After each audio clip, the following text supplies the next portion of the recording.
The phone slipped from my trembling fingers like a confession I wasn't ready to hear. It hit the hardwood floor of my father's study with a dull thud that seemed to echo through the entire house, bouncing off the oak bookshelves lined with his medical journals and the framed diplomas that had always made me so proud to call him Dad. The screen flickered once before going dark, but the images I had seen were already burned into my retinas like staring too long at the sun. Preparing and narrating this type of story took us long efforts and hard work, so if you are enjoying the story, please consider subscribing to our channel. Maya Chen had always believed her father was the kind of man who rescued people. For 34 years of her life, she'd watched him come home from the hospital with stories of lives saved, surgeries that defied odds, families reunited with loved ones they thought they'd lost forever. Dr. Michael Chen wore his scrubs like armor, and his stethoscope was his sword against death itself. In Maya's mind, he was untouchable, unshakable, and utterly incapable of the darkness she'd just glimpsed on his phone. But now, crouched on the Persian rug her mother had brought back from their anniversary trip to Iran 15 years ago, Maya felt the foundation of her world cracking beneath her like ice on a lake in early spring. The phone lay there between her knees, its black screen reflecting her face, distorted, pale, eyes wide with the horror she couldn't yet name. "Maya," her father's voice drifted from the kitchen, warm and familiar, the same voice that had read her bedtime stories about brave princesses and talking animals, the voice that had coached her through her first heartbreak at 16, telling her that someday she'd find someone who loved her exactly as she was. "Did you find the charger? I need to check my messages from the hospital." She couldn't answer. The words were trapped in her throat like birds in a cage beating their wings frantically against her vocal cords. How do you confront the man who taught you right from wrong with evidence that he might not be neither? How do you ask your hero if he's actually the villain? The house around her seemed to pulse with memories. This study, with its leather-bound books and the massive mahogany desk where her father had helped her with homework every night until she graduated high school, felt suddenly foreign. The family photos on the walls, Maya's college graduation, her parents' wedding day, Christmas morning stretching back decades, watched her with eyes that seemed to question what she'd become in this moment. A daughter who'd violated her father's privacy? A woman who'd stumbled into a truth she never wanted to know. Maya's best friend since childhood, Sarah Kim, had warned her about this day, though neither of them had known it was coming. 2 weeks ago, over coffee at their usual spot in downtown Portland, Sarah had leaned across the small round table and said, "You know, sometimes I think we never really know our parents. Like, they had whole lives before we existed, and maybe they have whole lives we never see." Maya had laughed then, stirring sugar into her latte while rain drummed against the cafe windows. "Not my dad. He's like an open book, probably the most honest person I know." Sarah had given her a look, one of those long, measuring stares that said more than words ever could. Maybe, or maybe he's just really good at showing you exactly what you expect to see. The memory felt prophetic now, sitting in the ruins of her certainty. Maya reached for the phone with hands that shook like leaves in a storm. She needed to look again, needed to be sure of what she'd seen. Maybe her mind had played tricks on her. Maybe the lighting had been wrong, or the images were innocent and she had misinterpreted them through the lens of her own paranoia. But even as she told herself these lies, she knew they were lies. Some truths are so sharp they cut through denial like a knife through silk. What she'd seen on her father's phone wasn't ambiguous, it wasn't innocent. It was a series of photographs that painted a picture of a man she didn't recognize, engaged in activities that made her stomach turn and her hands shake with something between rage and grief. The front door opened and closed somewhere in the house, followed by the familiar sound of her mother's voice calling out, "I'm home." The grocery store was absolutely packed. Apparently everyone decided they needed to stock up for the storm. Her mother, Lisa Chen, was a music teacher at the local elementary school, a woman who sang while she cooked dinner and left encouraging notes in Maya's lunchbox well into high school. She was kindness personified, the type of person who remembered everyone's birthday and always brought homemade cookies to every neighborhood gathering. Maya's throat constricted. Did her mother know? Was she part of this, or was she as much a victim as Maya felt herself to be? The thought of her mother's world shattering the way hers just had made Maya's chest tighten with protective fury. Lisa Chen deserved better than this. She deserved better than a husband who lived a double life, better than a daughter who discovered his secrets by accident while looking for a phone charger in his study. "Maya, honey, are you here?" her mother called again, closer now. She could hear her moving around the kitchen, probably unpacking groceries, humming some half-remembered melody the way she always did when she was content. The sound was like a knife twisting in Maya's chest. How could the world continue to spin normally when everything had just changed? She slipped the phone into her jacket pocket and stood on unsteady legs. Her reflection caught in the window across the room, a 34-year-old woman with her father's dark eyes and her mother's delicate features, wearing the same jeans and sweater she'd thrown on that morning when this was just another ordinary Saturday, when the biggest worry in her life was whether she'd have time to finish her lesson plans for Monday's third-grade class, where she taught children to read and write and believe in happy endings. Maya Chen was a teacher because she believed in truth. She believed that knowledge was power, that understanding was the key to compassion, and that even difficult truths were better than comfortable lies. She'd built her career on these principles, standing in front of classrooms full of bright-eyed children and teaching them to question, to investigate, to never accept things at face value. But now, faced with a truth that threatened to destroy everything she thought she knew about the man who'd raised her, Maya found herself wanting to run, to pretend she'd never picked up that phone, never seen those images, never opened this particular Pandora's box. The irony wasn't lost on her. The teacher who preached the value of difficult truths was terrified of facing one herself. The Persian rug beneath her feet was suddenly a map of her childhood. She remembered lying on it as a little girl, coloring in the intricate patterns while her father worked at his desk, occasionally looking down to smile at her and ruffle her hair. "My little artist," he used to call her, even though she couldn't draw a straight line to save her life. Always seeing things others miss. The memory felt like mockery now. If she was so good at seeing things others missed, how had she missed this? How had she spent 34 years loving and admiring a man who was capable of what, exactly? She still couldn't bring herself to name it, to give voice to the possibilities that were crawling through her mind like spiders. Her phone buzzed in her other pocket, a text from her fiancé David Park. They'd been together for 3 years, engaged for 6 months, planning a wedding for next spring that now felt like it belonged to someone else's life. David was everything her parents had wanted for her, stable, kind, successful in his own right as a software engineer. He adored her father, called him the great Dr. Chen with genuine admiration, and had asked for his blessing before proposing. "Running late for dinner with your parents. Traffic is crazy because of the weather warning. Be there in 20 minutes. Love ya." Maya stared at the message until the words blurred. Dinner.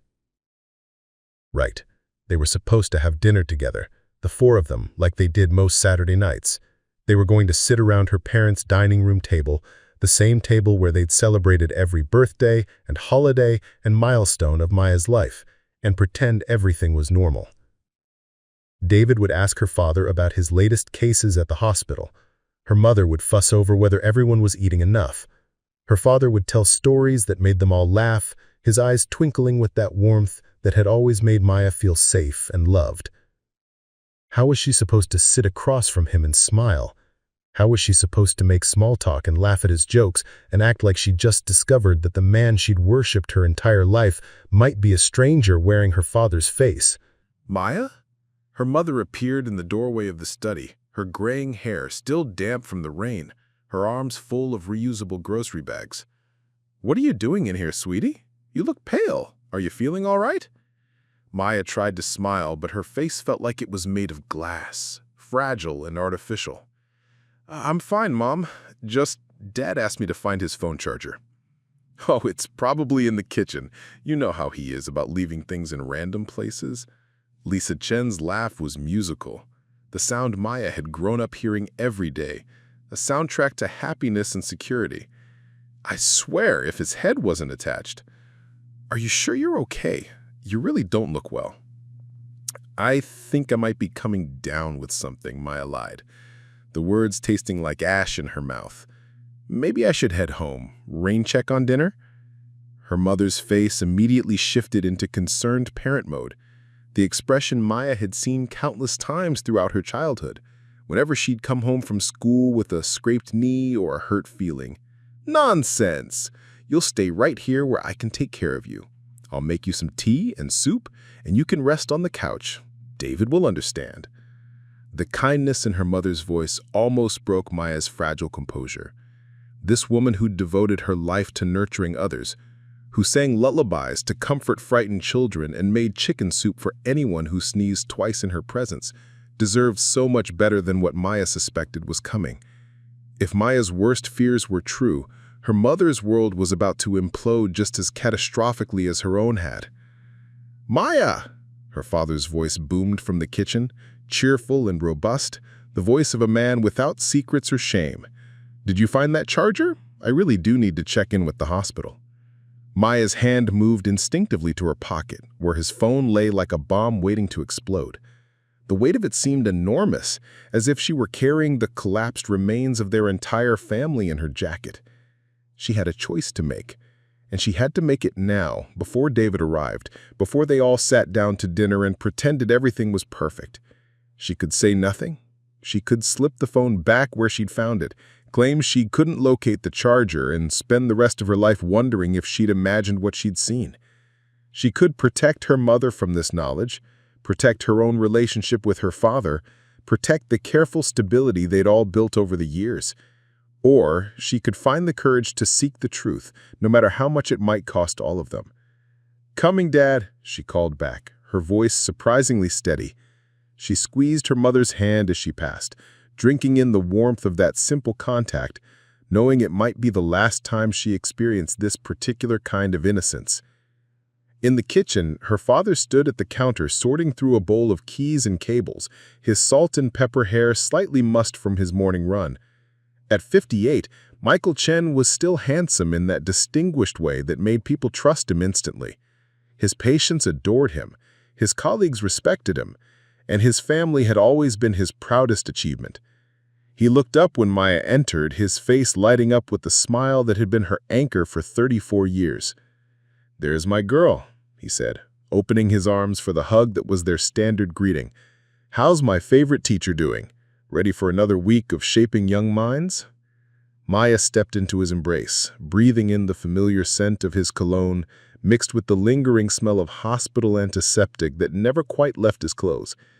This was the man who taught her to ride a bicycle, who stayed up all night helping her build a volcano for her fourth-grade science fair, who walked her down the aisle at her college graduation with tears in his eyes. This was the man who set the standard for how she expected to be treated by every other man in her life. The phone in her pocket felt like it was burning through the fabric. "Dad?" she said quietly, stepping back to look at him. Really look at him, searching his familiar features for any sign of the stranger she'd glimpsed in those photographs. "We need to talk." Something flickered across his face, so quick she almost missed it. A shadow of what? Fear? Guilt? Or just confusion at his daughter's serious tone? "Of course, sweetheart. What's on your mind?" Maya pulled his phone from her pocket and held it out to him.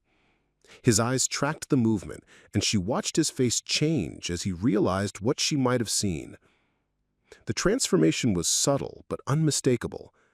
The slight tightening around his eyes, the way his shoulders straightened as if bracing for impact, the careful neutrality that replaced his earlier warmth. "It's not what you think," he said quietly.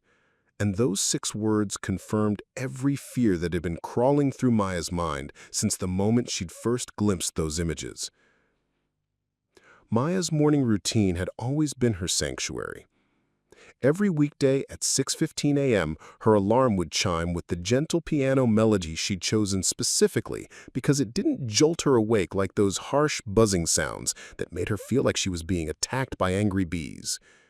She'd roll out of her queen-size bed, the one David had helped her pick out from that furniture store in Beaverton, where they'd spent an entire Saturday testing mattresses like they were conducting scientific research, and pad barefoot across the hardwood floors of her Portland apartment to start the coffee maker. The apartment itself was a reflection of Maya's personality. Organized, but not sterile. Warm, but not cluttered. She painted the walls in soft colors, sage green in the living room, pale yellow in the bedroom, and filled the space with plants that somehow managed to thrive under her care, despite her mother's insistence that Maya had inherited her father's black thumb instead of her own gift with growing things. The bookshelves were arranged by subject rather than author. Children's literature for her work, poetry collections that she read when she needed to remember that language could be beautiful, biographies of women who changed the world in quiet, persistent ways. But now, 3 days after the phone incident, Maya's morning routine had become a performance. She was giving for an audience of one, herself. She still set the alarm for 6:15, still made coffee with the precision of a chemist, still arranged her lesson plans and graded papers at the small dining table she'd inherited from her grandmother. But everything felt hollow, like she was playing the role of Maya Chen, third-grade teacher, while the real Maya was somewhere else entirely, trapped in a room made of terrible questions and impossible choices. She sat at her kitchen counter this morning, cradling her coffee mug between her palms and staring out the window at the maple tree in her courtyard. The leaves were just beginning to turn, edges touched with gold and crimson that reminded her of the art projects she'd be doing with her students in a few weeks. Fall had always been her favorite season. The promise of new beginnings, the beauty of things changing in their own time, the way autumn light could make even ordinary moments feel magical.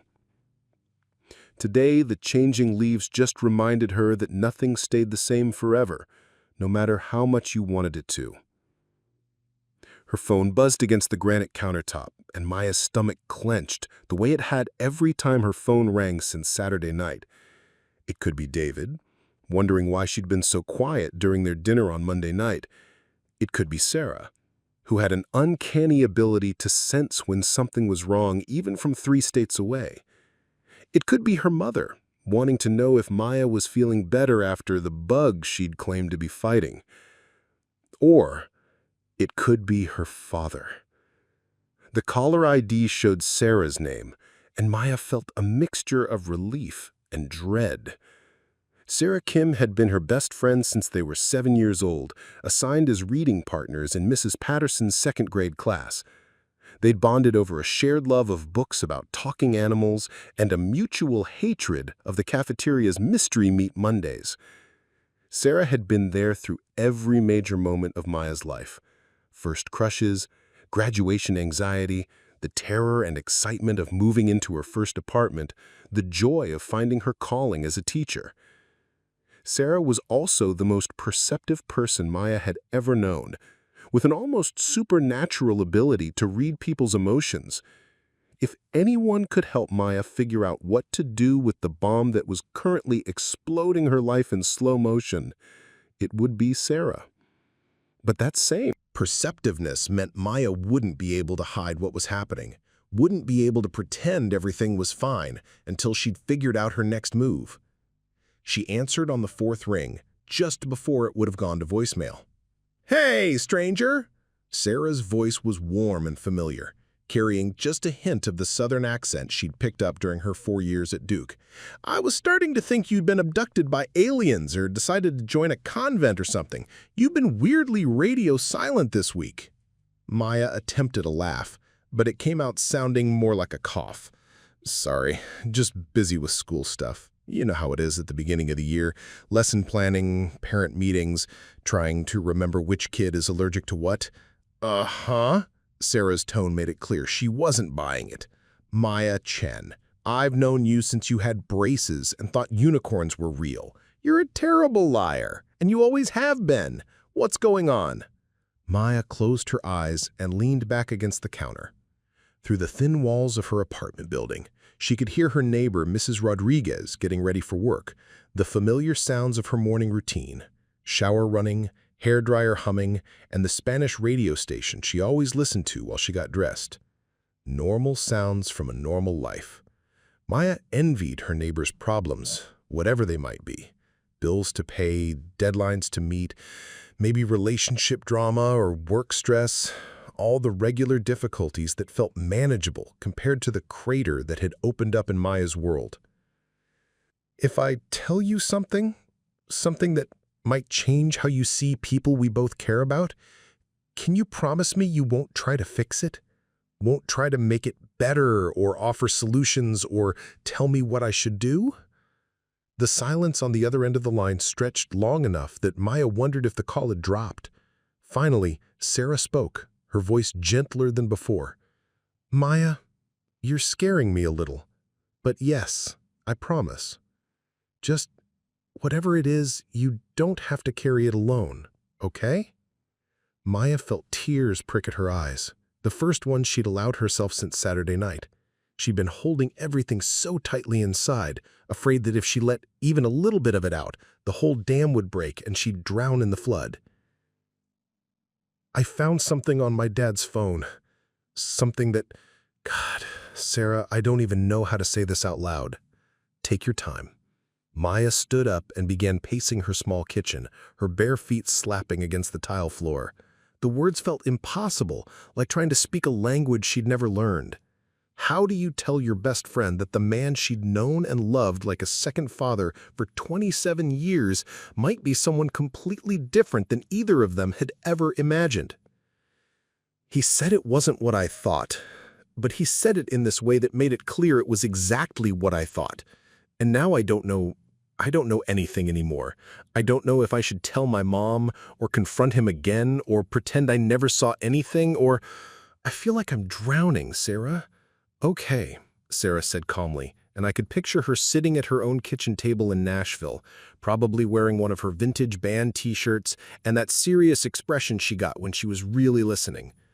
"I'm not going to ask you what you saw, because that's your choice to share or not, but I am going to ask you this. What does your gut tell you to do?" Maya stopped pacing. "My gut?" "Yeah. Not your brain, which is probably spinning in circles trying to analyze every possible outcome. Not your heart, which wants to protect everyone you love. Your gut, your instincts. What did they say?" Maya was quiet for a long moment, trying to tune out the noise in her head and listen to something deeper.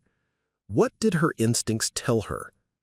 They told her that a man who was truly innocent would have reacted differently to being caught. They told her that "it's not what you think" was the kind of thing people said when it was exactly what you thought. They told her that 34 years of loving someone didn't make them incapable of terrible things. But they also told her that the truth, however ugly, was better than a beautiful lie. "I think I need to know more," she said finally. "I think I can't move forward with anything until I understand what I'm really dealing with. But I also think I'm terrified of what I might find." "That sounds like wisdom to me," Sarah said softly. "Scary wisdom, but wisdom nonetheless." They talked for another 20 minutes about everything and nothing. Sarah told her about the new restaurant that had opened near her apartment in Nashville, about the dating disaster she'd endured the previous weekend with a guy who'd spent the entire evening talking about his collection of vintage lunchboxes. Maya told her about her students, about the little girl named Emma who was struggling with reading but loved stories about brave princesses, about the boy named Marcus whose parents were going through a divorce and who'd been acting out in class. Normal conversation about normal life, the kind of easy back and forth they'd been having for decades. It felt like a lifeline, a reminder that not everything had changed, that some foundations were still solid, even when others were crumbling. After they hung up, Maya got ready for work with mechanical precision.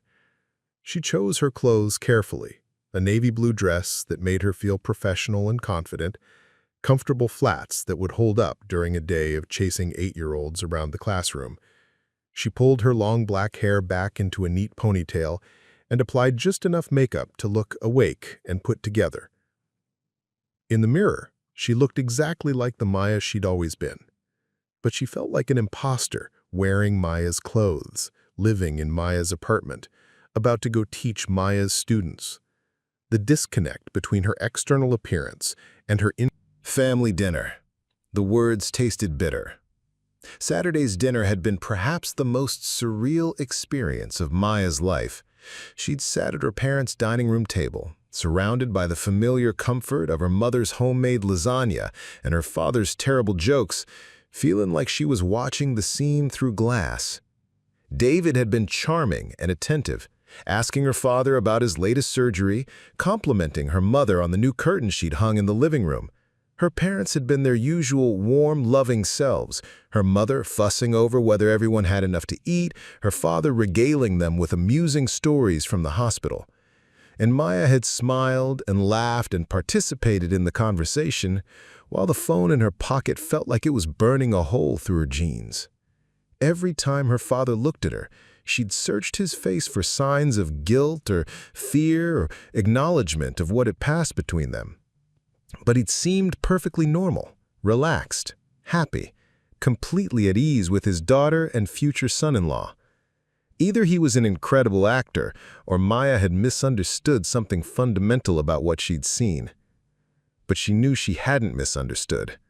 Those images were burned into her memory with photographic precision, and his reaction, "It's not what you think," had been an admission of guilt, not a denial of wrongdoing. "Well, make sure you're taking care of yourself," Janet said, her voice pulling Maya back to the present. "You know how quickly these kids can sense when we're not at our best. They're like little emotional detectives." Maya forced a smile and nodded, finally managing to get her door unlocked. Her classroom was her sanctuary, carefully designed to be both stimulating and calming. The walls were covered with student work and educational posters, but not so cluttered that they became overwhelming. She'd arranged the desks in small groups to encourage collaboration, with a cozy reading corner filled with bean bags and soft lighting where kids could escape when they needed quiet time. She'd spent hours over the summer preparing this space, choosing books for her classroom library, laminating educational games, creating bulletin board displays that would inspire and educate. This room represented everything she believed in about learning and growth and possibility. Now it felt like another stage set for the performance she was giving. Her students began filing in at 8:20, their faces bright with the particular kind of energy that only 8-year-olds possessed.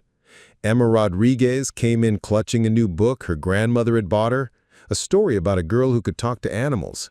Marcus Williams dragged his backpack behind him like it weighed 100 pounds, his shoulders already slumped with whatever burden he was carrying from home. Lily Chen, no relation despite the shared surname, bounced through the door with her usual enthusiasm, already chattering about the caterpillar she'd found in her backyard. 26 third graders, each carrying their own hopes and fears and secrets.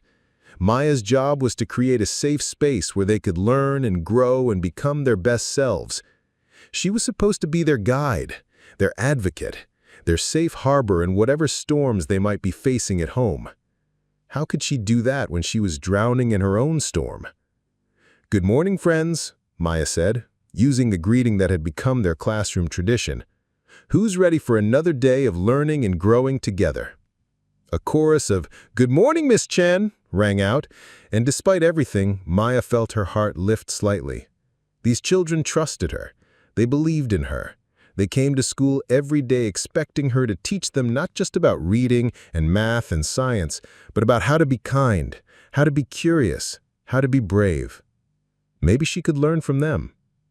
As the morning progressed, Maya found herself falling into the familiar rhythm of teaching. Math lesson about place value, where she watched Marcus's face light up as he suddenly understood how hundreds, tens, and ones worked together. Reading time, where Emma read aloud from her new book with growing confidence, stumbling over some words but pushing through with determination. Science exploration, where the whole class examined leaves through magnifying glasses and made observations about the differences between maple and oak. For 2.5 hours, Maya was fully present with her students, caught up in the wonder of watching young minds make connections and discoveries. It was a reminder of why she'd become a teacher, of what had drawn her to this work that was so much more than a job. But during lunch break, sitting alone in her classroom while her students ate in the cafeteria, the weight of her situation crashed back down on her like a wave. Her sandwich sat untouched on her desk while she stared out the window at the playground, watching other classes enjoy recess in the autumn sunshine. Her phone buzzed with a text from David. "Hope you're having a good day at school. Still planning on dinner tomorrow night? The new Thai place opened up on Hawthorne." Right. Dinner tomorrow night. Another normal activity that felt impossibly complicated now. How was she supposed to sit across from David and talk about wedding plans and their future together when she wasn't even sure she knew who she was anymore? David deserved honesty from his future wife, but what exactly was she supposed to be honest about? Her suspicions about her father? Her growing sense that her entire childhood had been built on a lie? Maya stared at the text for a long moment, then typed back, "Looking forward to it. Love you too." Another lie in a life that was rapidly becoming constructed entirely of lies. The afternoon brought art time, where her students painted self-portraits while she walked around the classroom offering encouragement and technical tips. She paused at Emma's desk, watching the little girl carefully mix colors on her palette. "I want to paint my eyes the right color," Emma said seriously, holding up her brush. "They're brown, but not just brown. They're like chocolate brown with little gold flecks." "That's very observant of you," Maya said, crouching down beside Emma's chair. "Artists call those kinds of details the things that make each person unique. What other details make you who you are?" Emma considered this question with the gravity of a philosopher contemplating the meaning of life. "Well, I have this tiny scar on my chin from when I fell off my bike, and I have a birthmark on my shoulder that looks kind of like a butterfly. Oh, and I always eat the marshmallows out of my Lucky Charms first, even though my mom says I should mix them in." Maya laughed, and for a moment it was genuine. Those are perfect details, the little things that make you uniquely Emma. As she moved on to the next student, Maya found herself thinking about details, the small things that made people who they were, the tiny observations that revealed character. Her father had always been a details person. He remembered patients' names months after their surgeries, asked about their children and grandchildren, sent follow-up cards on holidays. He noticed when his mother got her hair cut, when Maya wore a new dress, when David seemed tired or stressed. But what details had Maya missed about him? What small signs had she overlooked because she'd been so confident that she knew exactly who he was? After school, instead of going straight home, Maya found herself driving to the coffee shop where she and Sarah had that conversation 2 weeks ago about never really knowing your parents. She ordered the same drink, a vanilla latte with an extra shot, and sat at the same small table by the window, watching pedestrians hurry past on the busy downtown street. Her laptop sat open in front of her, displaying the lesson plans she was supposed to be working on for next week. But instead of focusing on curriculum standards and learning objectives, Maya found herself staring at the Google search bar, cursor blinking in the empty field. What did you search for when you suspected your father of something terrible, but weren't even sure what that something might be? How did you investigate someone you trusted implicitly for your entire life? What if you were wrong? What if you were right? Maya closed the laptop without typing anything. Some questions couldn't be answered with internet searches. Some truths could only be found by having the courage to ask them directly, no matter how much the answers might hurt. She drove home through the familiar streets of her neighborhood, past the park where her father had taught her to throw a baseball, past the ice cream shop where they'd celebrated every good report card, past the community center where she'd taken piano lessons that she'd quit after 6 months because she'd inherited her father's lack of musical talent instead of her mother's gift. Every landmark held a memory, and every memory felt different now, tainted by the possibility that the man at the center of them all wasn't who she'd thought he was. Back in her apartment, Maya stood in her living room and looked around at all the evidence of her life. The photos on the mantle, family vacations, college graduation, her engagement to David. The books on her shelves, stories she'd loved, texts that had shaped her understanding of the world, poetry that had sustained her through difficult times. The plants she'd somehow kept alive despite her supposed black thumb. The wedding planning binder sitting on her coffee table, filled with magazine clippings and vendor contact information and dreams of a perfect day. All of it felt like it belonged to someone else now. Someone naive enough to believe that the people you loved were exactly who they appeared to be. Someone innocent enough to think that good people were simply good, that heroes didn't have dark sides, that fathers who read bedtime stories and coached Little League and saved lives at the hospital couldn't also be capable of things that would make their daughter's hands shake with horror.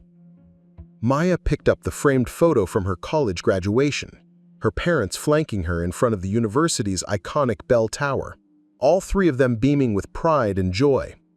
Her father's arm was around her shoulders, his face radiant with the particular kind of happiness that came from watching your child achieve something important.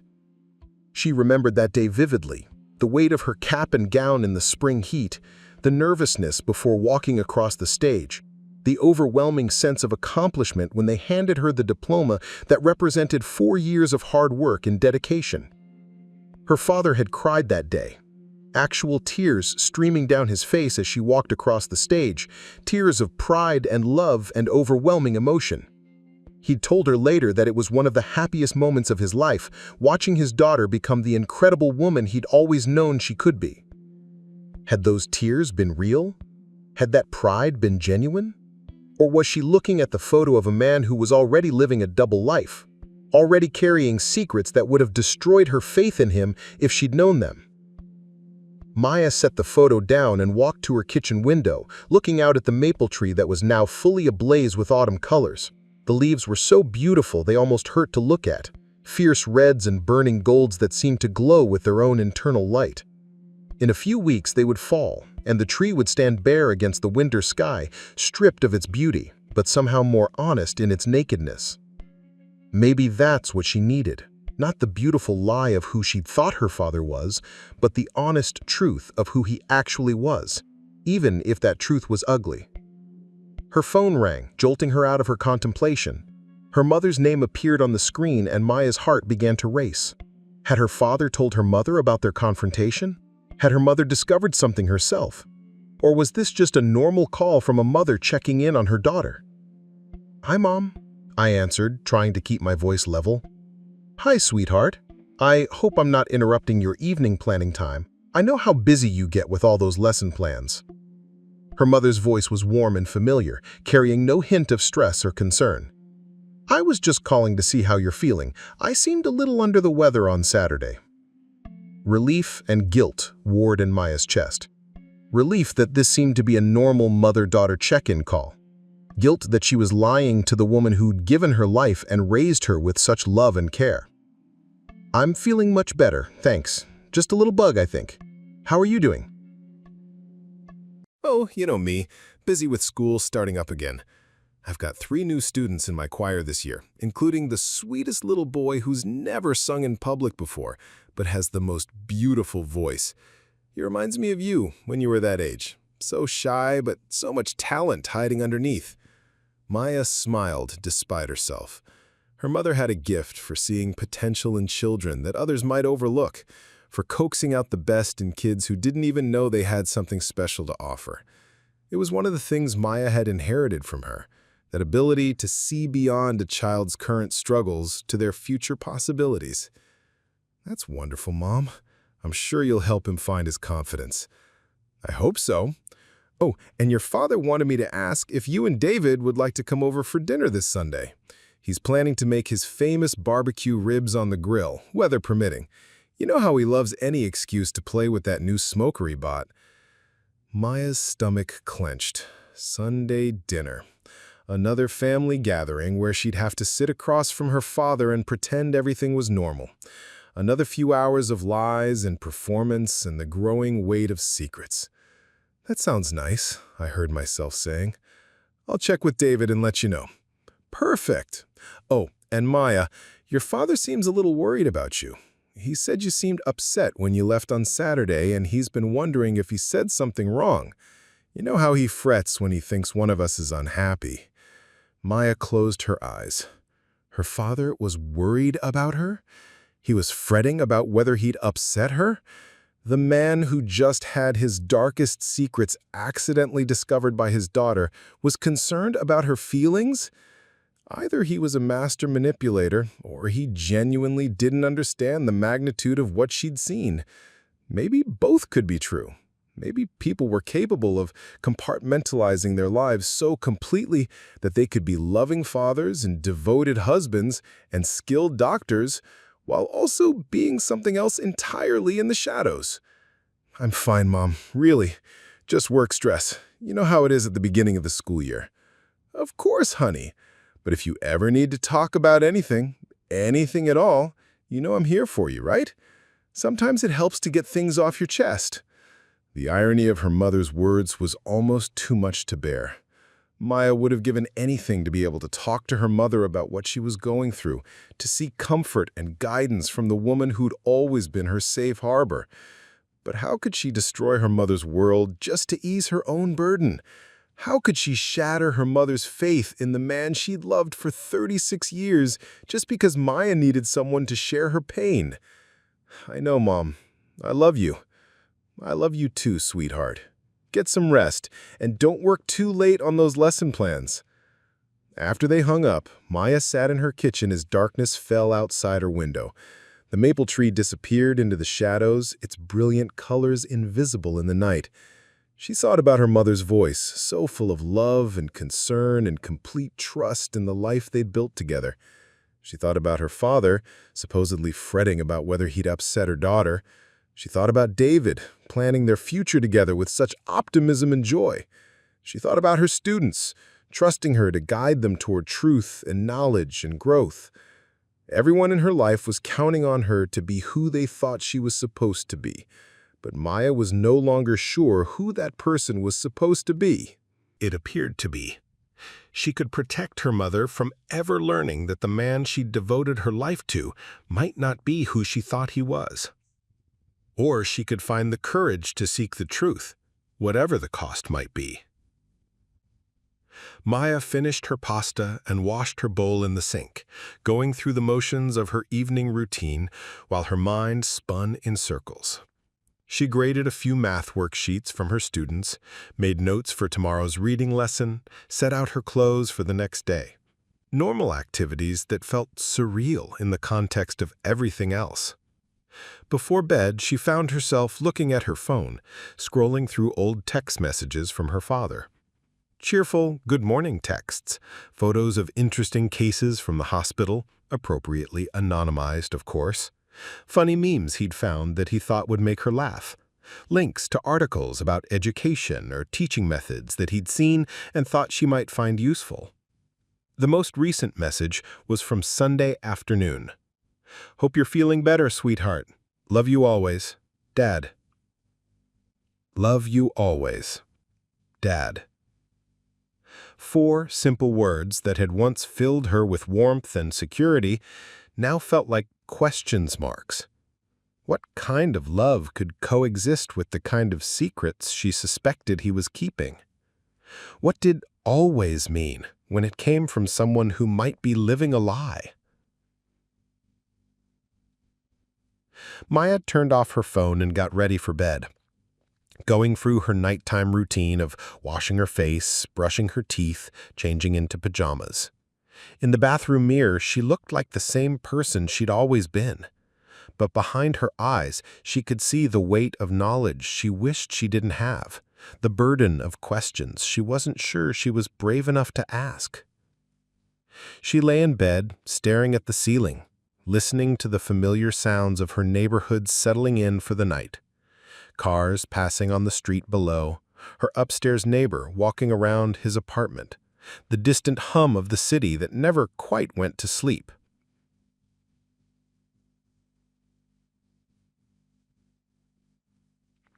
Tomorrow was Thursday. Another day of teaching, another day of pretending, Another day of carrying this secret that was growing heavier with each passing hour. How long could she continue like this? How long could she function normally while her foundation was crumbling beneath her feet? Maya turned onto her side and closed her eyes, but sleep felt impossibly far away. Instead, she found herself remembering a conversation she'd had with her father when she was 16, struggling with a decision about whether to report a classmate who she knew was cheating on tests. "The truth isn't always easy," he'd told her, sitting on the edge of her bed the way he had when she was little and needed comfort after a nightmare. "Sometimes it hurts people we care about. Sometimes it changes things we wish could stay the same. But Maya, sweetheart, truth is like sunlight. It might be harsh sometimes, but it's what helps things grow. Lies are like darkness. They might feel safer in the moment, but nothing good grows in the dark."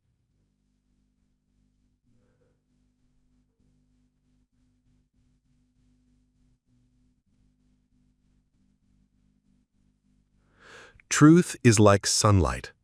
Nothing good grows in the dark. Her father's own words coming back to haunt her in the darkness of her bedroom. Had he forgotten that wisdom? Had he chosen darkness for himself while teaching his daughter to seek the light? Or was Maya the one living in darkness now, making assumptions based on fragments of information she didn't fully understand? There was only one way to find out. Maya sat up in bed and reached for her phone. Before she could lose her nerve, she typed out a text message. "Dad, I think we need to finish our conversation from Saturday. Can we meet tomorrow after school? Just the two of us?" She stared at the message for a long moment, thumb hovering over the send button. Once she sent this, there would be no going back. Whatever happened next would change everything, one way or another. Maya took a deep breath and hit send. The response came back almost immediately, as if her father had been awake too, staring at his own ceiling, waiting for this moment. "Of course, sweetheart. My office at the hospital. 4:30? I'll be there." "Maya?" "Yes?" "I love you, no matter what. That's never going to change." Maya stared at those words until they blurred through her tears.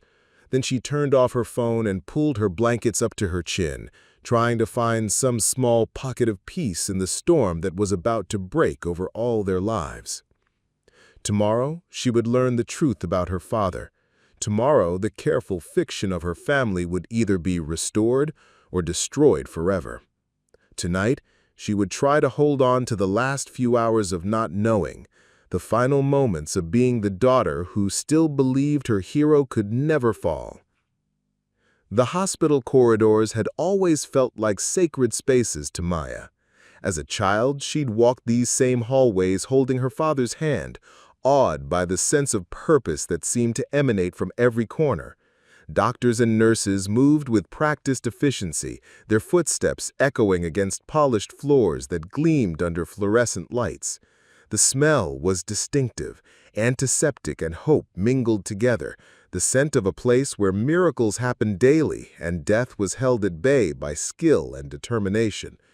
Now, walking toward her father's office at 4:25 on Thursday afternoon, those same corridors felt like they were closing in around her. Every step echoed too loudly, every breath felt too sharp in her lungs. The familiar sounds, pages overhead, the soft beeping of medical equipment, the quiet conversations between staff members seemed amplified and distorted, like she was hearing them through water. Maya had barely slept the night before, and her day of teaching had passed in a haze of forced normalcy. She'd led her students through their math lesson on multiplication, guided them through reading comprehension exercises, helped them with their science observations of the leaves they'd collected. But all day, the approaching conversation had loomed like a storm front on the horizon, making everything else feel insubstantial and surreal. Dr. Michael Chen's office was on the third floor of Portland General Hospital, in the cardiothoracic surgery wing where he'd built his reputation over 23 years of practice. The nameplate on his door, Dr. Michael Chen, MD, Chief of Cardiothoracic Surgery, had always filled Maya with pride. Her father wasn't just a doctor, he was the doctor other doctors looked up to, the surgeon they called when cases seemed impossible, the man who fixed hearts that everyone else had given up on. Maya knocked softly on the door, her knuckles barely making a sound against the heavy wood. "Come in, sweetheart." Her father sat behind his massive oak desk, still wearing his surgical scrubs from an earlier operation. His salt and pepper hair was slightly messed from the surgical cap, and there was a weariness around his eyes that she'd never noticed before. The office around him was exactly as Maya remembered from childhood visits. Diplomas and awards covering one wall, medical texts filling floor-to-ceiling bookshelves, family photos arranged carefully on his desk where he could see them while he worked. But today, the space felt different, smaller somehow, like the walls were pressing in from all sides. The afternoon sunlight streaming through the windows seemed too bright, casting harsh shadows that turned familiar objects into something alien and threatening. "Sit, please," her father said, gesturing to the comfortable chair across from his desk. It was the same chair where Maya had sat as a teenager when he'd helped her with college applications, where she'd perched as a young woman sharing news about her first teaching job, where she'd curled up just 6 months ago when she'd told him about David's proposal. Maya sat carefully, her back straight, hands folded in her lap like a student called to the principal's office.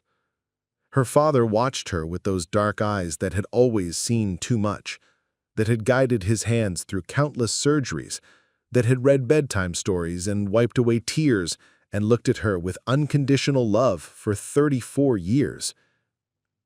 "You look tired," he said gently. "Have you been sleeping?" The question was so perfectly, typically parental that Maya almost laughed. Here they were, about to have a conversation that could destroy their relationship forever, and he was worried about whether she was getting enough rest. "Not really," she admitted. "Dad, I need you to tell me the truth about what I saw on your phone." Something shifted in his expression, a subtle tightening around his eyes, a barely perceptible straightening of his shoulders. It was the same look she'd seen him wear before delivering difficult news to families, the careful composure of a man preparing to navigate treacherous, emotional territory. "Maya," he said slowly, "I need you to understand that sometimes things aren't what they appear to be. Sometimes context makes all the difference between a terrible misunderstanding and the truth." "Then give me the context," Maya said, surprised by the steadiness of her own voice. "Help me understand what I saw." Dr. Chen was quiet for a long moment, his hands folded on the desk in front of him. Maya could see his wedding ring catching the afternoon light, the simple gold band that had been on his finger for as long as she could remember. He'd told her once that he'd never taken it off, not even for surgery, though she knew that wasn't technically true. Hospital protocols required the removal of all jewelry during procedures. But the sentiment had mattered. The idea of that his commitment to her mother was so absolute that he couldn't bear to be separated from its symbol, even for a few hours. "3 months ago," her father began, his voice careful and measured, "I was approached by Detective Sarah Martinez from the Portland Police Bureau. She's part of a task force that investigates crimes against children, specifically cases involving the exploitation and abuse of minors through digital imagery." Maya's stomach dropped. The careful neutrality of his tone, the clinical language he was using, it felt like a wall going up between them, a professional distance that she'd never experienced with her father before. The task force was investigating a network of individuals who were using encrypted messaging platforms to share illegal content. During their investigation, they discovered that some of the accounts involved were using stolen identities, people whose personal information had been compromised and used to create fake profiles. Maya's hands gripped the arms of her chair. "Dad, what does this have to do with—" "My identity was one of the ones that had been stolen," he continued, his eyes fixed on a point somewhere over her shoulder. "Someone had created accounts using my name, my professional credentials, even photos they'd taken from the hospital's website and social media. They were using my reputation, my image, to gain credibility within these networks." The words hung in the air between them, like smoke, and Maya found herself struggling to process what he was telling her. "So, the photos I saw were evidence that Detective Martinez asked me to review. She needed someone with my background to help identify whether certain images showed signs of medical abuse, children who might have been drugged or physically harmed in ways that would require medical intervention. It's not the kind of work I ever wanted to do, Maya, but when law enforcement asks for help in cases involving children, it's hard to say no." Maya stared at her father, searching his face for any sign of deception. The explanation was plausible. She knew he'd consulted with law enforcement before on medical issues related to criminal cases. She knew he was exactly the kind of person who would agree to help with something horrible if it meant protecting children. But something about his delivery felt rehearsed, like he'd practiced this conversation in his head multiple times. "Why didn't you just tell me that on Saturday?" she asked. "Why did you say it's not what you think instead of explaining?" Her father's composure cracked slightly, and for a moment, Maya saw something raw and vulnerable in his expression. "Because I was terrified," he said quietly. "Because I knew how those images must have looked to you, taken out of context. Because I was afraid that even with an explanation, you'd never be able to look at me the same way again. Dad, do you know what it's like to have your own daughter look at you with horror in her eyes? To see the person you love most in the world suddenly afraid of you? Maya, you're my heart. You're the best thing I've ever done, the accomplishment I'm most proud of. The thought that you might believe I was capable of what those images suggested, it nearly destroyed me." Maya felt tears pricking at her eyes. This was the father she knew, the man who'd always worn his emotions on his sleeve when it came to his family, who'd never been afraid to cry at her school plays or tell her he loved her in front of her friends. The pain in his voice sounded genuine. The anguish in his eyes looked real, but something still didn't feel right. "Can I see the detective's contact information? I'd like to verify." "Of course," her father said immediately, reaching for his phone. "I'll give you her card. She's expecting you to call, actually. I told her about our misunderstanding, and she offered to speak with you directly." He handed Maya a business card from his desk drawer. Detective Sarah Martinez, Portland Police Bureau, Special Victims Unit. The card looked official, felt real under Maya's fingers. She studied it carefully, noting the police department logo, the professional formatting, the way the contact information was laid out. "Maya," her father said softly, "I need you to know that I understand why you were suspicious. I understand why those images would have been shocking and disturbing.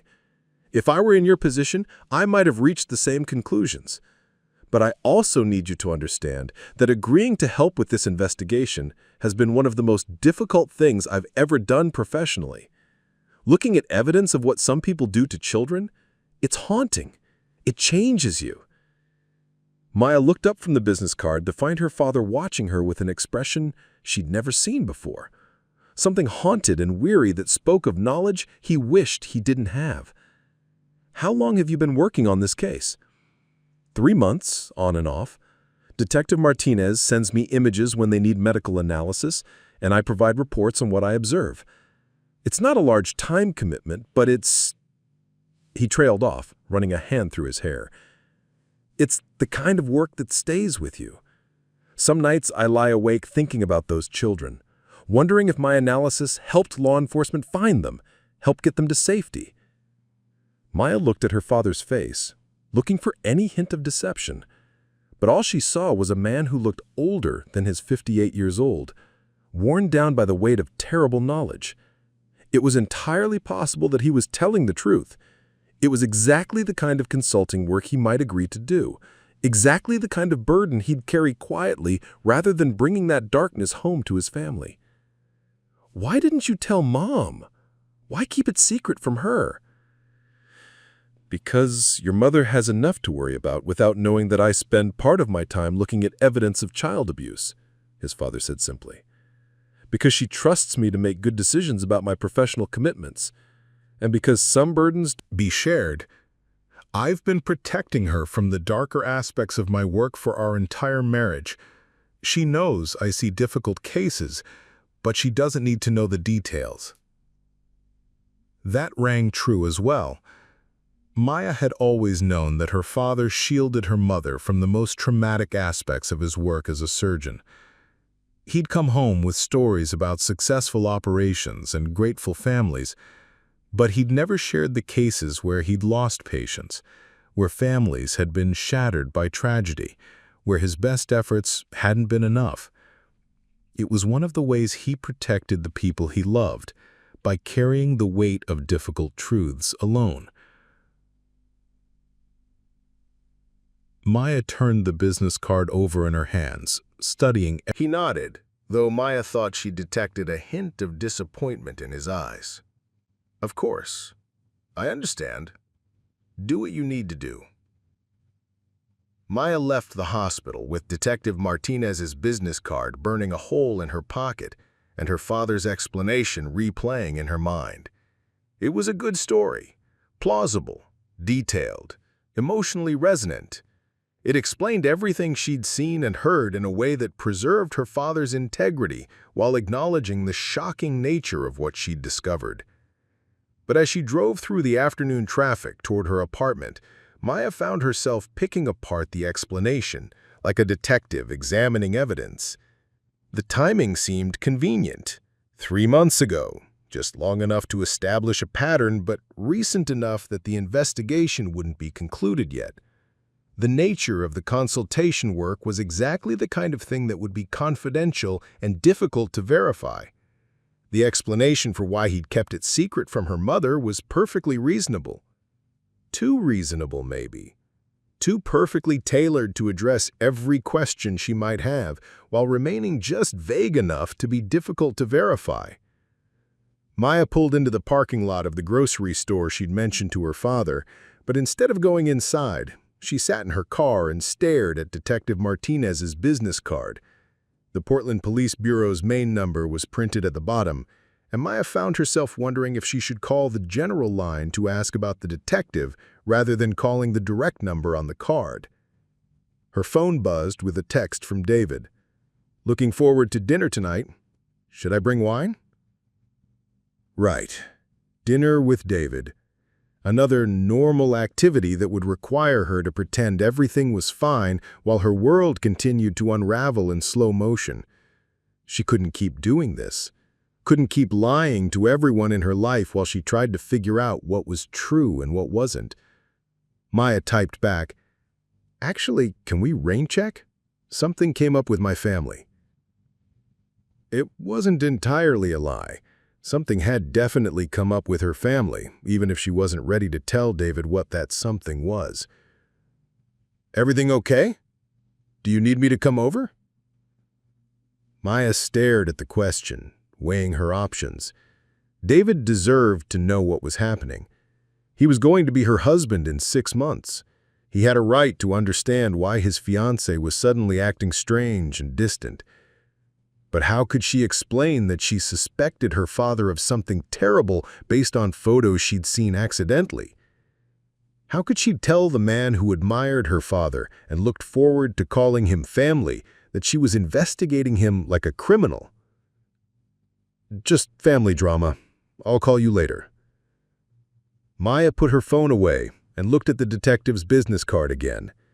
It was 5:15 on a Thursday afternoon, late enough in the day that Detective Martinez might have gone home, but early enough that she might still be in the office. She could call right now, get verification or denial of her father's story within minutes.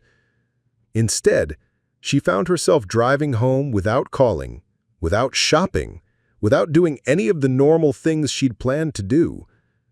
She felt paralyzed by the weight of what she might learn, terrified of both possibilities, that her father was telling the truth and she doubted him unfairly, or that he was lying and everything she'd believed about him was false. Back in her apartment, Maya sat at her kitchen table with Detective Martinez's business card in front of her and her phone in her hand. The late afternoon sun slanted through her windows, casting long shadows across the floor and making everything feel somehow more urgent, as if she was running out of time to make a decision that couldn't be unmade.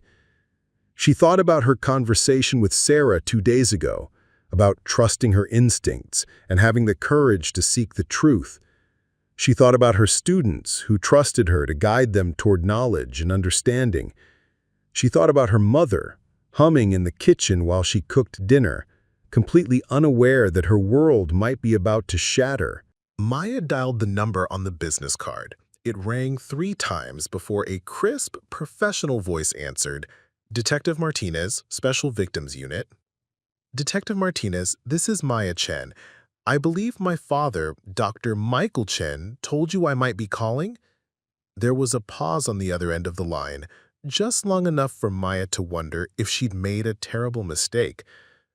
"Miss Chen," Detective Martinez said finally, her tone careful and measured. "Yes, your father mentioned that you had some questions about his consulting work with our department. I'm afraid I'm going to need to ask you to come in to discuss this in person. There are some complications that I think would be better addressed face to face." Maya's blood turned to ice water in her veins. "Complications? Can you come in tomorrow morning, say 9 a.m.? I'll be at the downtown precinct." "Detective Martinez, I need to know, is my father really helping with an investigation involving child exploitation?" The silence that followed was the loudest sound Maya had ever heard. "Ms. Chen, I think it would be best if we discuss this in person.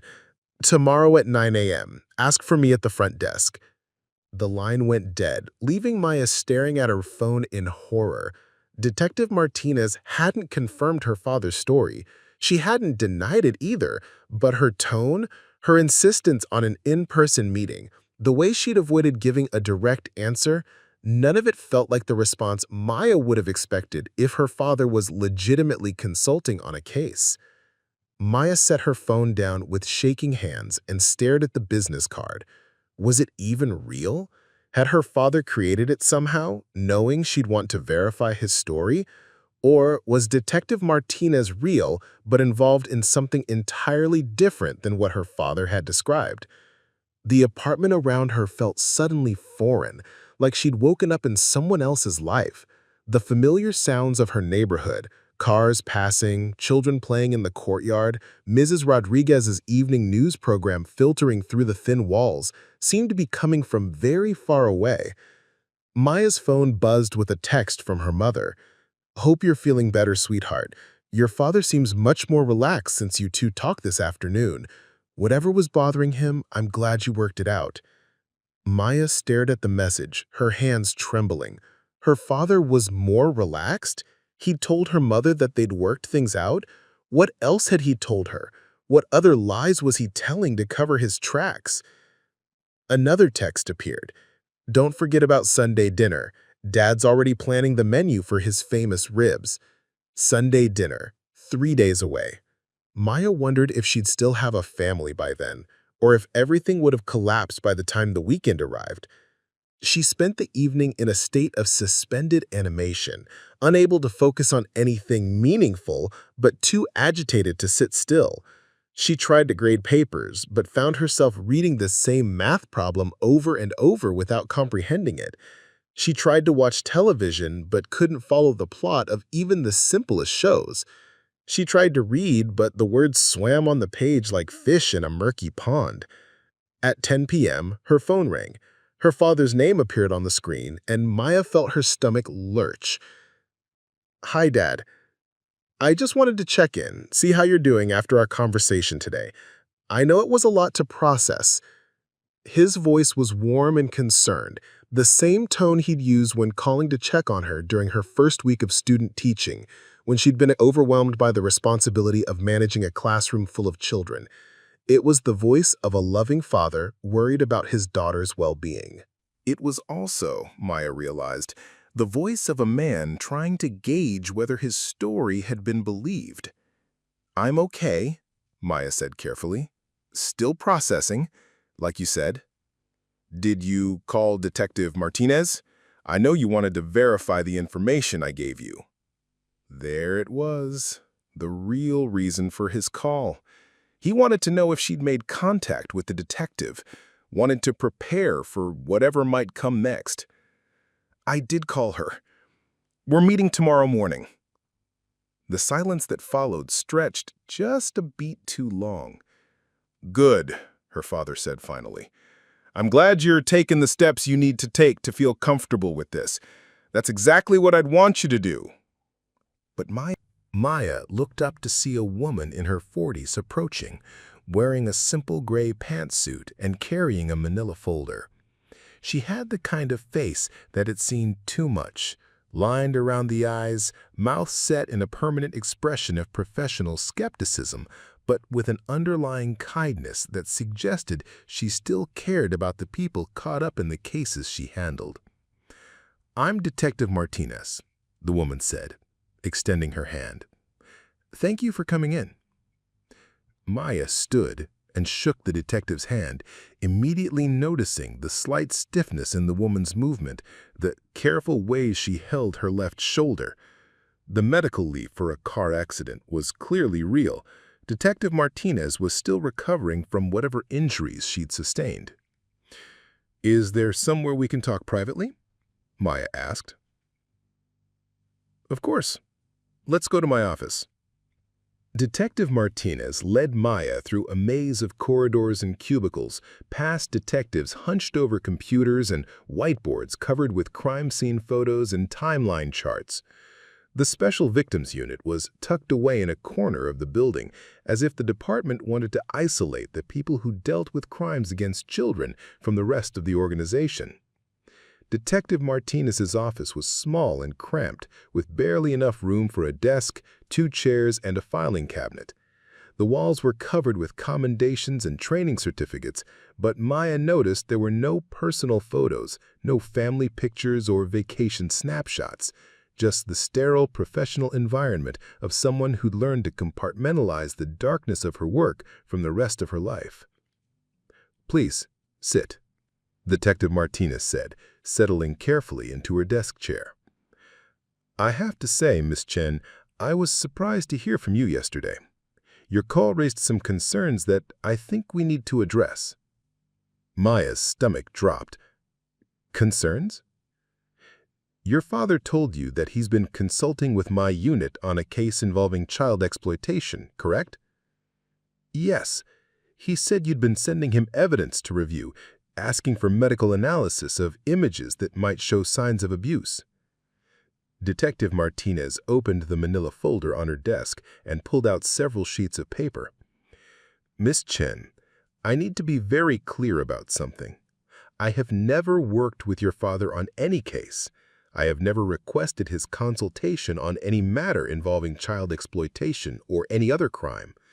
In fact, until you called yesterday, I had never heard of Dr. Michael Chen." The words hit Maya like a physical blow. She gripped the arms of her chair, feeling the room spin slightly around her. "But he gave me your business card. He said you'd been working together for 3 months. "May I see the card?" Maya pulled the business card from her purse and handed it across the desk. Detective Martinez examined it carefully, turning it over in her hands. "This is a very good fake. The logo is correct, the formatting is professional, even the contact information is accurate, but Miss Chen, I didn't print this card, and I certainly didn't give it to your father." Maya felt like she was drowning, like the air in the small office had suddenly become too thick to breathe. So, everything he told me was a lie. "I'm afraid it appears that way. But, Miss Chen, I need to ask you some questions about why your father would feel the need to create such an elaborate cover story. You mentioned on the phone that you discovered something on his phone. Can you tell me what you saw?" Maya's hand shook as she described the images she'd glimpsed on her father's phone, the shock of recognition, the way her father had immediately tried to explain them away. As she spoke, Detective Martinez took careful notes, her expression growing more grave with each detail. "How many images did you see?" Detective Martinez asked. "I don't know exactly. Maybe 5 or 6 before I dropped the phone, but they were—" Maya's voice caught. "They were clearly inappropriate. Children in situations that no child should ever be in." "And your father's explanation was that these were evidence photos I had sent him for medical analysis?" "Yes. He said he was helping to identify signs of medical abuse, children who might have been drugged or physically harmed." Detective Martinez set down her pen and leaned back in her chair. "Ms. Chen, I need you to understand that what you're describing sounds very much like child sexual abuse material, what we used to call child pornography. If your father has such images on his personal phone, and if he's not law enforcement or working in an official capacity with law enforcement, then he's likely in possession of illegal material." The words hung in the air like a toxic cloud. Maya had known, on some level, what those images represented, but hearing a detective say it out loud, using the clinical terminology that made it real and legal and actionable, was like being hit by a truck. "What do I do?" Maya whispered. "He's my father. I love him. But if what you're saying is true—" "Miss Chen, I know this is incredibly difficult, but I need to ask you, are you willing to make an official report? Are you willing to go on record with what you saw?" Maya stared at Detective Martinez, feeling the weight of the question settle on her shoulders like a lead blanket. Making an official report would mean the end of her family as she knew it. It would mean destroying her mother's world, ending her father's career, and accepting that the man who'd raised her was capable of things that made her sick to think about. But it would also mean protecting other children, other families who might be affected by whatever her father was involved in. It would mean choosing truth over comfort, justice over family loyalty. "I need to think about it," Maya said finally. "I need to understand more about what's happening before I make a decision that will destroy everyone I love." Detective Martinez nodded. "I understand. But Ms. Chen, I want you to know that if your father is involved in the possession or distribution of child sexual abuse material, he's not going to stop on his own. These cases don't resolve themselves, they escalate." Maya felt tears burning her eyes. "Can you tell me what happens next if I do make a report?" "We would open an investigation. We'd seek a warrant to search your father's devices, his phone, his computer, any other electronics he has access to. We'd examine his internet history, his financial records, his communications. If we find evidence of illegal activity, we'd arrest him and turn the case over to the district attorney for prosecution. And if you don't find anything, then we'd close the investigation and your father would be cleared of any wrongdoing. But Ms. Chen, given what you've described, I think it's very unlikely that we wouldn't find evidence if we looked." Maya closed her eyes, trying to imagine telling her mother that her husband of 36 years was under investigation for crimes against children, trying to imagine the look on David's face when she explained why their wedding would have to be postponed indefinitely, trying to imagine facing her students knowing that her own father was the kind of person she'd taught them to be afraid of.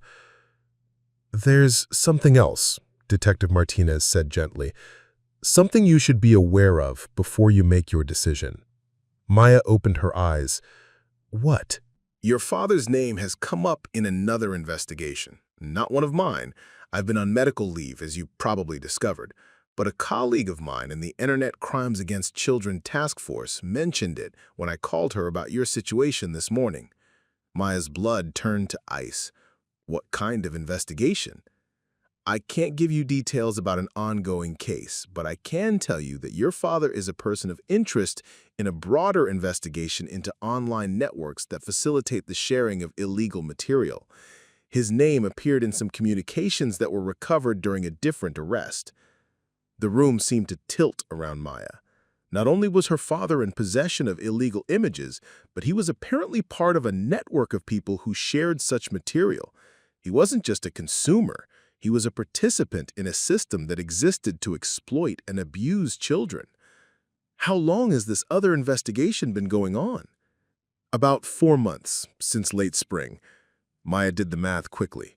4 months ago. That was right around the time her father's surgery schedule had been reduced, when he had supposedly begun his expanded research opportunities. It was right around the time he'd started acting differently, more distracted, more secretive, more careful about his phone and computer. Miss Chen, I know this is overwhelming, but I want you to consider something.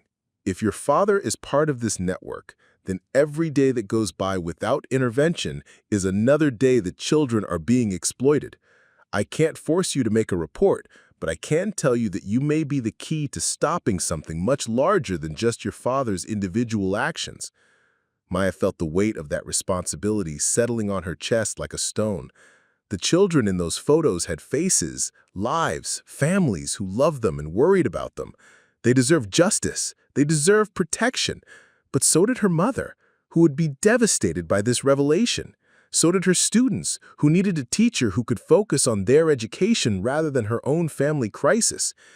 So did David, who didn't deserve to have his life turned upside down by his fiancé's father's crimes. I need time. I need to process all of this. Of course. But Miss Chen, I do need to ask you not to confront your father about what you've learned here today. If he's aware that we're investigating him, he might destroy evidence or flee. Can you promise me that you won't say anything to him until you've decided what you want to do? Maya nodded, though the promise felt like another weight added to her already crushing burden. She would have to see her father, have dinner with him on Sunday, pretend everything was normal while knowing what she now knew about him. Here's my real card, Detective Martinez said, handing Maya another business card, this one with slightly different formatting and a direct phone number. Call me when you're ready to talk, or if you have any other questions, or if your father does anything that makes you feel unsafe. Unsafe? Was her father a danger to her? To her mother? The man who taught her to ride a bicycle and helped her with homework and walked her down the aisle at graduation? Was he someone she should be afraid of? One more thing, Detective Martinez said as Maya stood to leave. I want you to know that what you're going through, the shock, the disbelief, the sense that everything you thought you knew was wrong, it's completely normal. I've worked with family members of suspects before, and the trauma is real. You might want to consider talking to someone, a counselor or therapist who specializes in this kind of situation. Maya thanked Detective Martinez and left the precinct feeling like she was walking through a dream. The downtown streets were busy with morning commuters hurrying to their jobs, tourists consulting maps and guidebooks, business people talking on phones about meetings and deadlines, normal life continuing around her, while her own world had just finished collapsing. She found herself walking without destination, past coffee shops and bookstores and office buildings, trying to process what she'd learned. Her father wasn't just in possession of illegal images. He was part of a network. He'd been under investigation for months. He'd created an elaborate lie involving a fake business card and a fabricated story about police consultation to cover his tracks when Maya had accidentally discovered his secrets. The man who'd raised her to value truth and justice and protecting the innocent was actively participating in a system that exploited and harmed children. Maya found herself in Pioneer Courthouse Square, the heart of downtown Portland, where she'd come as a child for festivals and concerts and summer events. She sat on a bench and watched people pass by, families with children, couples holding hands, elderly people feeding pigeons. Normal people living normal lives, unaware that predators walked among them, that the helpful doctor or the friendly neighbor or the loving father might be someone entirely different in the shadows. Her phone buzzed with a text from her mother. "Hope you have a wonderful day, sweetheart. Looking forward to seeing you and David on Sunday. Dad's already planning his menu." Maya stared at the message, thinking about her mother's innocence, her trust, her complete faith in the man she'd married. How could Maya destroy that? How could she be the one to tell her mother that the life they'd built together was founded on lies? Another text appeared, this one from her father. "Hope your meeting went well this morning. Detective Martinez is a lovely woman, isn't she? I'm sure she was able to answer all your questions." Maya's hands shook as she read the message. Her father was fishing for information, trying to gauge whether his fake Detective Martinez story had held up under scrutiny. He was continuing to lie to her even now, even after she'd discovered the truth. She typed back, "Yes, very informative. I feel much better about everything now." It was a lie, but Maya was starting to understand that sometimes lies were necessary. Not to protect yourself, but to protect others. Not to cover up wrongdoing, but to buy time to figure out how to do the right thing without destroying innocent people in the process. Her phone rang, Sarah calling from Nashville. "Hey," Maya answered, trying to keep her voice steady. "Hey, yourself. I've been thinking about you since our conversation the other day. How are you holding up?" Maya looked around the square at all the normal people living their normal lives and felt a desperate longing to be one of them again. To be someone whose biggest worry was lesson planning or wedding arrangements or whether to splurge on the expensive coffee. "Sarah," she said quietly, "I need to tell you something. And I need you to promise me that you won't try to fix it, or make it better, or tell me what to do." "Maya, you're scaring me again." "Promise." And familiar decorations seemed to belong to people they used to be, before they learned that love and trust could coexist with unthinkable deception. This powerful story follows Maya Chen, a dedicated elementary school teacher whose world crumbles when she discovers her father's darkest secrets. What begins as a routine day teaching children about the water cycle transforms into a nightmare when Maya receives a text confirming that federal agents are arresting her father, Dr. Michael Chen, a respected Portland surgeon, for possession and distribution of child sexual abuse material. The revelation devastates not just Maya, but her entire family. Her mother, Lisa, after 36 years of marriage, realized she'd been sensing something was wrong for months, but had dismissed the warning signs. The man they'd loved and trusted had been living a double life, participating in an online network that facilitated child exploitation while maintaining the facade of a caring family man and dedicated doctor. Maya faces an agonizing decision that will define her character: protect her family's reputation or protect innocent children. Despite the personal cost, she chooses justice over comfort, truth over convenience. Her decision to cooperate with authorities and testify against her father demonstrates extraordinary moral courage, especially knowing her testimony could help convict not just him, but an entire network of 12 other predators across 6 states. The story beautifully portrays how people rebuild their lives after devastating betrayal. Lisa, Maya's mother, must literally pack up 36 years of shared memories, sorting through wedding china and family photos that now represent both genuine love and profound deception. At 55, she makes the brave decision to start over, pursuing her long-delayed dreams of becoming a music therapist. dreams her husband had once discouraged. Maya, supported by her loyal partner David, learns that love means standing with someone through their worst moments, not just their best. She discovers reserves of strength she never knew she possessed, understanding that while her father's choices changed everything, they couldn't change who she was at her core, a protector of children, someone who chooses integrity over ease. 6 months later, the story concludes with Maya emerging from the federal courthouse after her father's conviction on all counts. The spring rain and blooming cherry trees symbolize renewal and the possibility of growth after even the harshest winters. Maya feels clean for the first time in months, having carried the heavy burden of truth and justice to its rightful conclusion. This story masterfully explores themes of moral courage, family loyalty versus social responsibility, and the complex process of healing after betrayal. It shows how ordinary people can find extraordinary strength when faced with impossible choices, and how justice, though painful, can ultimately provide a path to peace. This story reminds us that sometimes the hardest decisions lead to the most important victories.